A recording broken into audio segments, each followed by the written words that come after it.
Kryetari VMRO DPMN-s Nikola Gruevski së bashku me anëtarët e Komitetit Ekzekutiv të Partisë Nikola Popovski dhe Nikola Todorov u takuan me ambasadorin e Republikës së Francës Christian Timoni.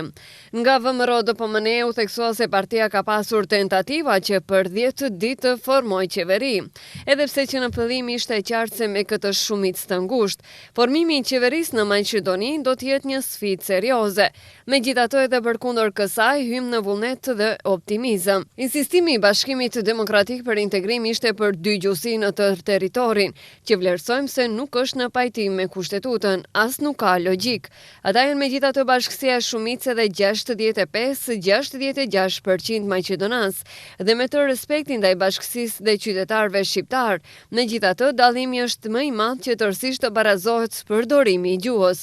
Momenti i dytë i rëndësishëm është se shqiptarët në Maqedoni janë kryesisht të përqendruar në pjesën veriperëndimore të Maqedonisë, ndërsa dygjuesia në tërë territorin përveç problemeve politike do të krijojë edhe probleme ekonomike, por edhe potencial për probleme të shumë qytetarëve në jetën e përditshme, thuhet në kumtesë. Në takimin mes tjerash nga VMRO DPMN u potencua se BDI-ja në bisedat për koalicion, po udhëhiqet edhe nga analizat për zgjedhjet e ardhshme lokale.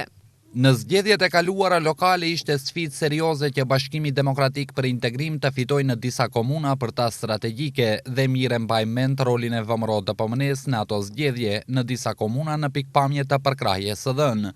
Por kjo megjithatë është punë e Bashkimit Demokratik për Integrim. Do të vinë zgjedhjet lokale dhe do të shihet se a kanë pasur vlerësimin e mirë, kumtojnë nga VMRO DPMN-ja.